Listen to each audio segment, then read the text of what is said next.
চট্টগ্রামে হাজার কোটি টাকার ম্যানোলা হিল দখলে মরিয়া হয়ে উঠেছে একটি মহল। আওয়ামী গডফাদারদের পক্ষে জামায়াত নেতা মোহাম্মদ ইলিয়াস এখন ম্যানোলা হিলের দখল নিতে বারবার হানা দিচ্ছেন বলে অভিযোগ। মূল মালিকদের হটিয়ে 2022 সালের জুনে এটির দখল নেয়া ফ্যাসিবাদ ঘনিষ্ঠরা 5 আগস্টের পর আওয়ামী দখলমুক্ত হলে 2.5 বছর পর আবার ম্যানোলা হিলে ফেরেন মালিক সৈয়দ জিয়াদ রহমান ও নুরুল আজিম। ছাত্র জনতার আন্দোলনে হতাহতের মামলায় তাদেরকে জড়িয়ে হয়রানি করা হচ্ছে বলে অভিযোগ। সাইফুল ইসলামের ক্যামেরায় চট্টগ্রাম থেকে নাসির উদ্দিনের রিপোর্টে বিস্তারিত। চট্টগ্রাম মহানগরীর প্রাণকেন্দ্র জিসি মোড়ের পাশে ম্যানোলা হিল, এর পাহাড় চূড়ায় দ্বিতল বাড়ি, দুপাশের সিডিএ এভিনিউ ও এমএম আলী রোডে রেস্টুরেন্ট সহ নানা দোকান। পাহাড় সমতল মিলিয়ে আটকানির বেশি এমন বিশাল সম্পত্তি খুব কম লোকেরই আছে। হাজার কোটি টাকার এই সোনার হরিণের দিকে সব সময় লোলুপ দৃষ্টি ছিল রাজনৈতিক গডফাদার ও ভূমিদস্যুদের। ক্ষমতার দাপটে শেখ হাসিনার ফুফাতো ভাই কাজী আকরাম উদ্দিন আহমেদ ও তার পার্টনার মোহাম্মদ নুরুল ইসলাম, রাজনৈতিক গডফাদার মহিউদ্দিন বাচ্চু, মশিউর রহমান ও কাউন্সিলর গিয়াসউদ্দিনের সহযোগিতায় 2022 সালের 21 জুন মধ্যরাতে তাণ্ডব চালিয়ে দখলে নেয় ম্যানোলা হিল। অর্ধশত সন্ত্রাসী, শতভরি স্বর্ণ, নগদ টাকা, ডলার, লাইসেন্স করা 3টি আগ্নেয়াস্ত্র, 2টি গাড়ি সহ লুট করে 2 কোটি টাকার মালামাল। গত বছরের 5 আগস্ট ছাত্র জনতার আন্দোলনের পর পালিয়ে যায় দখলদাররাও।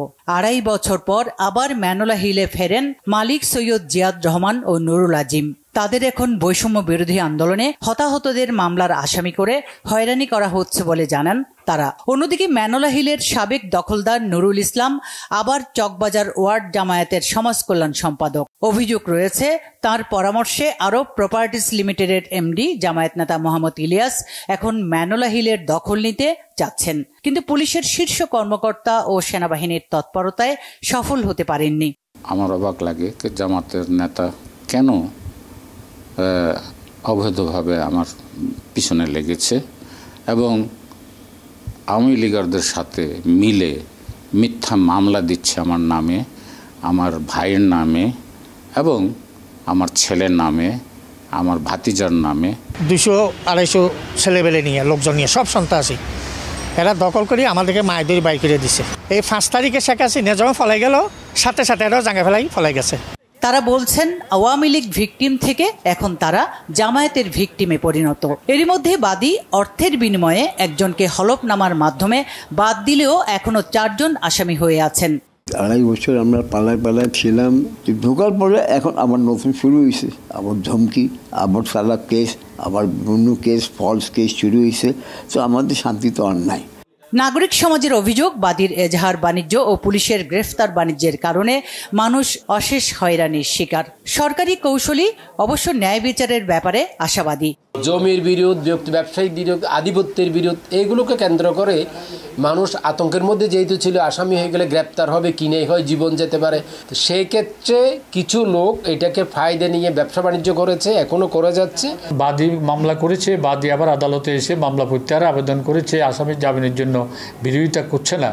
এটা মামলার তদন্তকারী কর্মকর্তা প্রতিটি মামলাতে নির্ধারিত আছে এবং তার তদন্ত মাফিক সেটার ব্যবস্থা গ্রহণ করবে। জামায়াত নেতা মোহাম্মদ ইলিয়াসের সাথে একাধিকবার যোগাযোগ করলেও তিনি সাড়া দেননি। চকবাজার থানার ভারপ্রাপ্ত কর্মকর্তা মোহাম্মদ জিয়াদুল করিম মালিকদের সহযোগিতা করলেও সব মিলিয়ে হাজার কোটি টাকার ম্যানোলা হিল এখন গলার কাঁটা হয়ে দাঁড়িয়েছে মালিকদের জন্য। Bangla vision news desk.